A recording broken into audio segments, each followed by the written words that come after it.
Hello nungsiraba marup loising mayamsu nungai phana leiramgani na khalli ngasidi aigi garden da kari kari hori habado ai yenghanjarake mamingsu haijarake ahanbada honeysuckle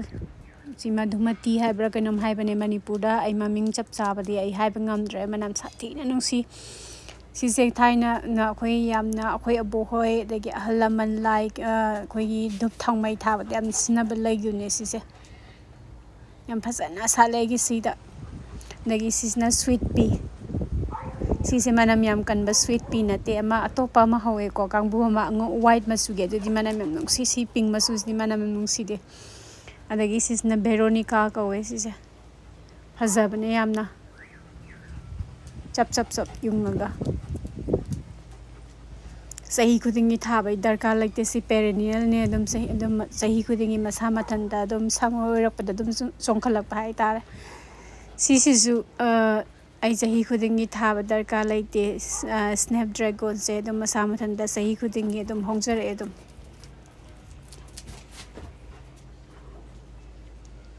adagi sisna Leonardo da Vinci kawe sigi rose se ainang han khogi naken tha autumn yorok pado du dei tha gi rose ne adu hujik phasana sali yengone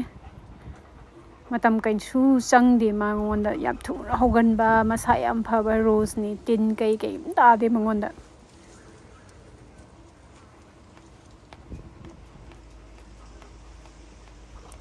sise ni ngo hoje ai garden gi fibam sisna rose augusta louis kawe sise am phasabane don laga ai khupak tai hen pa ke taisengo ai jasua singomta aina tawba khudimak ta ma dum yaudune ba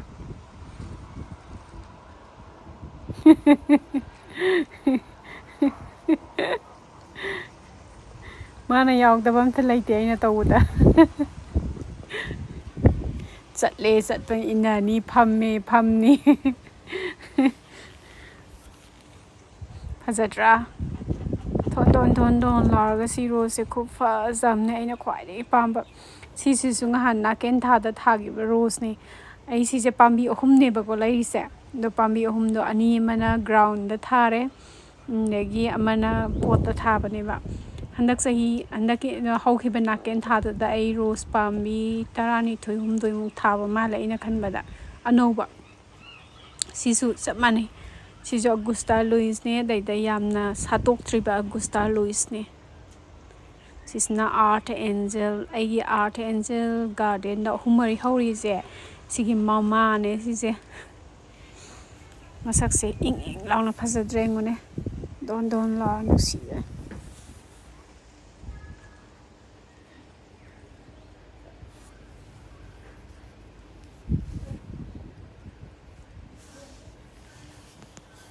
iris sigi machu je iris se khadi common hoy desu phajabane sisna tilau maru mapan ni ko tilau maru mapan bo hengna phajai haidone tare sisna the poet's wife ko we David Austin gi rose ne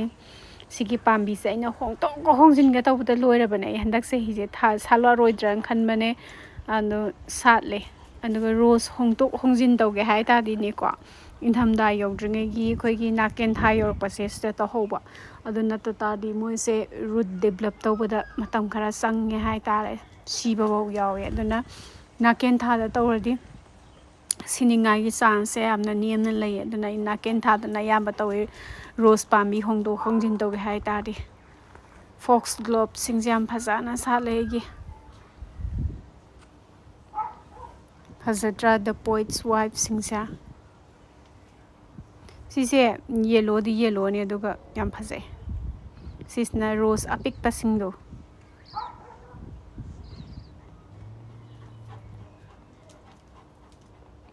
sigi rose se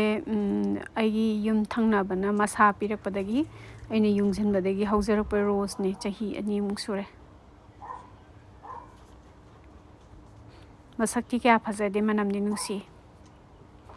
adagi sisna aigi Angela khwaidagi hena satkan ba rose ne hai tara ai garden da sat pus haura adine adum ꯇꯦꯛ ꯊꯥꯒꯩ ꯃꯉꯛꯀꯁꯦ ꯍꯦꯛꯇ ꯂꯦꯛ ꯊꯥꯒꯩ ꯄꯥꯝꯕꯤꯁꯦ ꯌꯣꯝꯊꯒꯩ ꯁꯥꯠꯇꯣꯏꯅꯦꯕ ꯁꯤ ꯁꯥꯠꯄꯁꯦ ꯍꯧꯔꯛꯇ ꯉꯥꯏꯔꯤꯕꯅꯦ ꯁꯤ ꯃꯔꯣꯟ ꯁꯥꯠꯇꯣꯏꯅꯦ ꯁꯤꯒꯤꯁꯦ ꯐꯖꯗ꯭ꯔꯥ ꯁꯤꯁꯦ ꯌꯥꯝ ꯄꯤꯡ ꯃꯆꯨꯗꯅꯦ ꯑꯩꯈꯣꯏꯒꯤ ꯑꯀꯣꯏꯕꯁꯤꯗꯅꯅꯦꯀꯣ ꯃꯥꯒꯤ ꯀꯩꯅꯣ ꯄꯤꯡ ꯈꯔ ꯗꯥꯔꯛ ꯑꯣꯏꯕꯗꯣ ꯑꯣꯏꯔꯦꯗꯅ ꯑꯗꯨꯒꯅꯦ ꯃꯌꯥꯏꯁꯤꯗ ꯄꯤꯡ ꯈꯤꯇꯪ ꯂꯥꯏꯠ ꯄꯤꯡ ꯈꯔ ꯕꯦꯕꯤ ꯄꯤꯡꯇꯣ ꯑꯗꯨꯃꯥꯏꯅ ꯇꯧꯔꯒ ꯂꯣꯏꯁꯜꯂꯦꯕ ꯃꯌꯥꯏꯁꯤꯗ ꯌꯥꯝ ꯐꯖꯩ ꯁꯤꯁꯦ ꯖꯣꯝ ꯄꯪꯄꯥꯟꯖꯥꯠꯅꯤ ꯄꯪꯁꯥꯠꯇ ꯁꯥꯠꯂꯦꯗꯅꯦ ꯁꯤꯁꯤꯅ ꯏꯟꯗꯤꯌꯥꯟ ꯁꯝꯃꯔ ꯀꯧꯋꯦ ꯁꯤꯒꯤ ꯀꯩꯅꯣꯁꯦ ꯂꯩꯁꯦ ꯁꯤ ꯐꯖꯕꯅꯦ ꯀꯠ ꯐ꯭ꯂꯥꯋꯔꯒꯤ ꯑꯣꯏꯅ ꯁꯤꯖꯤꯟꯅꯕ ꯌꯥꯝꯅ ꯐꯕ ꯀꯩꯅꯣꯅꯦ ꯂꯩꯅꯦ ꯍꯥꯏꯇꯥꯔꯦ ꯁꯤꯁꯦ ꯑꯗꯒꯤ ꯁꯤꯁꯤꯁꯨ ꯗꯦꯕꯤꯠ ꯑꯣꯁꯇꯤꯟ ꯔꯣꯁꯅꯤ ꯑꯣꯂꯤꯕꯤꯌꯥ ꯔꯣꯁ ꯑꯣꯁꯇꯤꯟ ꯀꯧꯋꯦ ꯌꯥꯝ ꯐꯖꯕꯅꯦ ꯁꯤ ꯆꯍꯤ 2 ꯁꯨꯔꯦ ꯑꯗꯣ ꯃꯁꯥ ꯈꯔ ꯉꯝꯗꯕ ꯃꯥꯜꯂꯦ ꯁꯤꯁꯤꯅ ꯑꯅꯧꯕ ꯔꯣꯁꯅꯦ ꯁꯤꯁꯤꯁꯨ ꯆꯥꯔꯜ ꯗꯦ ꯒꯣꯂꯦ ꯀꯧꯋꯦ ꯁꯤꯁꯦ ꯆꯥꯔꯜꯁ ꯗꯦ ꯒꯣꯂꯦꯁꯦ ꯑꯩ ꯌꯥꯝ ꯄꯥꯝꯃꯦ ꯃꯆꯨꯁꯦ ꯁꯤ ꯃꯃꯤꯡꯁꯦ ꯀꯩꯅꯣ ꯀꯥꯔꯥꯃꯦꯂꯥ ꯍꯥꯏꯕ꯭ꯔꯥ ꯀꯩꯅꯣꯝ ꯍꯥꯏꯕꯅꯦ ꯁꯤꯁꯦ ꯑꯩ ꯀꯥꯎꯔꯦ ꯃꯊꯪꯗ ꯑꯃꯨꯛ ꯍꯥꯏꯖꯔꯛꯀꯦ ꯃꯃꯤꯡꯁꯤ ꯌꯥꯝꯃꯟꯗꯅ ꯑꯩ ꯀꯥꯎꯕꯁꯨ ꯌꯥꯎꯔꯦ ꯁꯤꯁꯤꯅ ꯋꯤꯂꯤꯌꯝ ꯃꯣꯔꯤꯁ ꯁꯤꯁꯨ ꯗꯦꯕꯤꯠ ꯑꯣꯁꯇꯤꯟꯒꯤ ꯔꯣꯁꯅꯤ ꯁꯤ ꯃꯔꯤ ꯆꯠꯂꯒ ꯁꯥꯠꯍꯜꯂꯁꯨ ꯌꯥꯏ ꯑꯗꯒꯤ ꯁ꯭ꯔꯞ ꯕꯨꯁ ꯔꯣꯁ ꯑꯣꯏꯅ ꯑꯗꯨꯝ ꯀꯛꯑꯒ ꯑꯗꯨꯝ ꯅꯦꯝꯅ ꯑꯗꯨꯝ ꯍꯧꯍꯟꯕꯁꯨ ꯌꯥꯏ ꯗꯣꯟ ꯂꯥꯎꯔꯒ ꯌꯥꯝ ꯐꯖꯕꯅꯦ ꯁꯤꯒꯤ ꯔꯣꯁꯁꯤꯁꯨ ꯅꯣꯡꯅ ꯐꯨꯗꯠꯈꯤꯕꯗꯒꯤ ꯌꯦꯡꯉꯣ ꯃꯃꯥꯏ ꯃꯃꯤꯠꯀꯁꯦ ꯈꯔ ꯏꯄꯥꯟ ꯄꯥꯟꯗ꯭ꯔꯦ ꯃꯥꯁꯦ ꯃꯁꯥ ꯉꯝꯗꯕꯗꯧꯅ ꯇꯧꯔꯦ ꯐꯗꯤ ꯑꯗꯨꯝ ꯐꯖꯗ꯭ꯔꯥꯅꯦ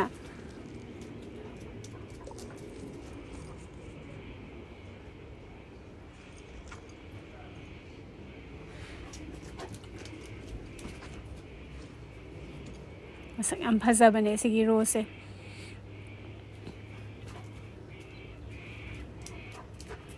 ꯂꯩꯁꯤ ꯌꯥꯝꯃꯟꯗꯅ ꯑꯩ ꯃꯃꯤꯡ ꯀꯥꯎꯕꯁꯨ ꯃꯌꯥꯝ ꯑꯃ ꯌꯥꯎꯔꯦ ꯁꯤꯒꯤ ꯗꯦꯁꯤꯁꯦ ꯁꯤꯁꯦ ꯆꯍꯤ ꯈꯨꯗꯤꯡꯒꯤ ꯊꯥꯅꯕꯩ ꯀꯩꯝꯇ ꯗꯔꯀꯥꯔ ꯑꯣꯏꯗꯦ ꯁꯤꯁꯦ ꯃꯔꯨꯃꯨꯛ ꯇꯥꯖꯔꯅꯤ ꯑꯃꯨꯛ ꯍꯧꯔꯛꯀꯅꯤ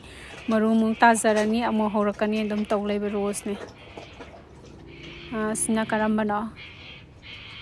ꯁꯤꯅ ꯀꯔꯝꯕ ꯔꯣꯁꯅꯣ ꯁꯤꯁꯤꯅ ꯁꯤꯁꯤ ꯀꯩꯅꯣ ꯑꯩ ꯀꯥꯎꯔꯦ ꯁꯤꯁꯨ ꯁꯤꯁꯤꯅ ꯕꯦꯂꯦꯔꯤꯅꯥ ꯀꯧꯋꯦ ꯁꯤꯒꯤ ꯔꯣꯁ ꯃꯆꯥꯁꯤꯡꯁꯦ ꯆꯕꯨꯟ ꯁꯥꯠꯄꯁꯤꯡꯁꯦ ꯑꯩꯅ ꯈ꯭ꯋꯥꯏꯗꯒꯤ ꯄꯥꯝꯖꯕ ꯑꯩꯒꯤ ꯒꯥꯔꯗꯦꯟꯗ ꯍꯧꯕ ꯔꯣꯁ ꯍꯥꯏꯌꯨ ꯍꯥꯏꯔꯒꯗꯤ ꯁꯤꯒꯤ ꯔꯣꯁꯅꯤ ꯇꯤꯖꯤꯡ ꯖꯣꯔꯖꯤꯌꯥ ꯑꯉꯛꯄ ꯐꯪꯒꯩ ꯁꯥꯠꯅꯤ ꯃꯥꯅ ꯁꯥꯠꯄꯁꯦ ꯀꯩꯅꯣꯗ ꯃꯉꯛꯀꯁꯦ ꯅꯣꯟꯊꯗꯅꯅꯦ ꯄꯥꯝꯕꯤ ꯑꯃꯅꯦꯕ ꯍꯧꯔꯤꯁꯦ ꯁꯤꯗꯩꯗ ꯑꯩ ꯌꯨꯝ ꯃꯃꯥꯡꯗꯁꯨ ꯍꯧꯋꯤꯀꯣ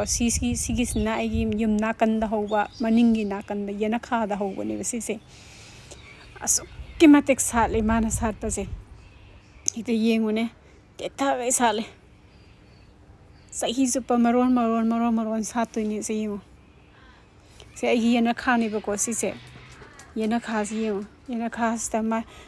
ꯄꯥꯝꯕꯤ ꯃꯌꯥꯝ ꯊꯥꯕ ꯃꯥꯟꯗ꯭ꯔꯦ ꯌꯦꯡꯉꯨꯅꯦ ꯁꯤꯁꯦ ꯄꯥꯝꯕꯤ ꯑꯃꯈꯛꯇꯪꯅꯦꯕ ꯁꯤ ꯃꯔꯤ ꯆꯠꯄ Roshni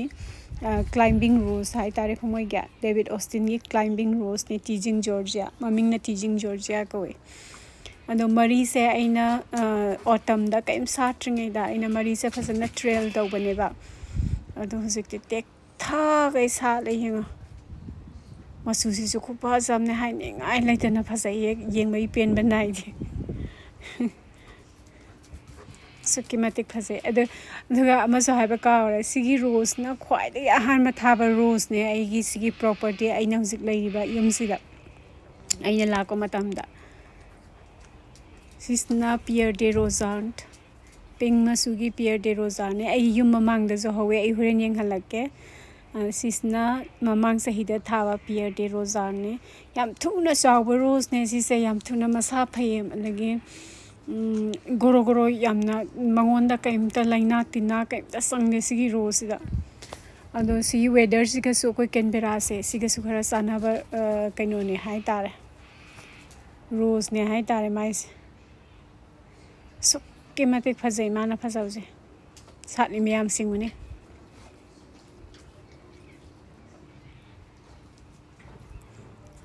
Meena हंगpa yawe nangise pambi kayano na aina makhongda yenghanba de moi myam ngak sani sigi rose pambi ama khatang ne ba sise sisna ai yuma mangda hoba rose ni ai soulmate kawe sise yellow ne the yellow ai tar su yam yak pa yellow do nate si yellow se masu jam phaja bane khu phajam ni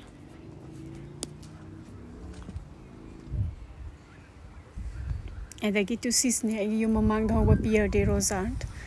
sisi chahi mari sure hai tare handa ka mari su chahi mari su bane tek tha gai sa le si masu yengu tu kya phasana sat kano yu mangonda ama ton mo we yengu khu phasa si yengu ne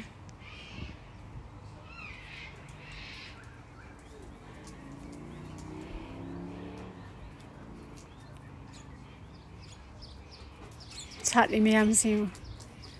yum gai sa le huje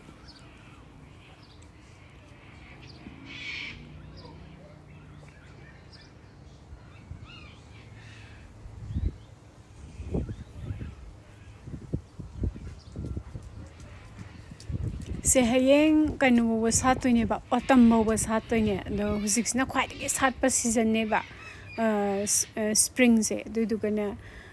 summer da khara khara mu sale and like autumn da mu hakata na mu salakani ba mai magi Satpa gi matam se to ada sida nakan da hori se si ai ani suba teaching Georgia ne ngai man yana kha da hobudo adugumba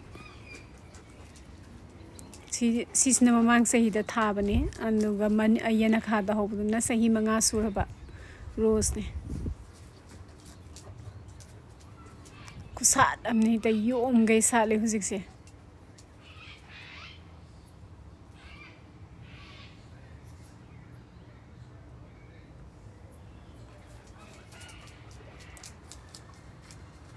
dagi manung sida ne chonda na satoi sisna Vanessa Bell kawe sisu David Austin gi rose ne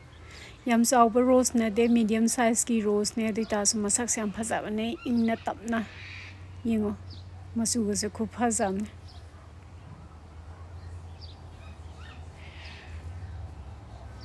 andagi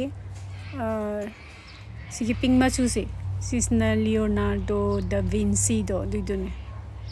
masai aina masa mu hanbado dugumba same variety kangbu gi moi gi kangbu gi rose ne phaja bane si se yamna adagi sigi pink machu se sisi kai maming kaw re simasu maming kaw ba yam yaw re mathangi video da mu hairakke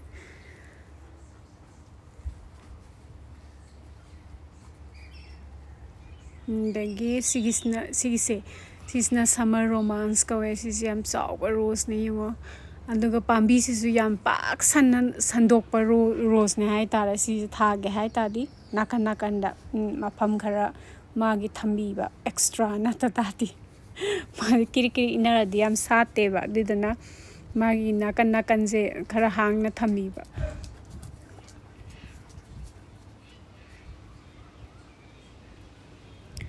and ada pink masu ma hoisna pink face ni adu mayam dagi matang sida ngasigi di kanana ba ya thangni jari mayam su tek ta kaidana nungai yai phana leibiyu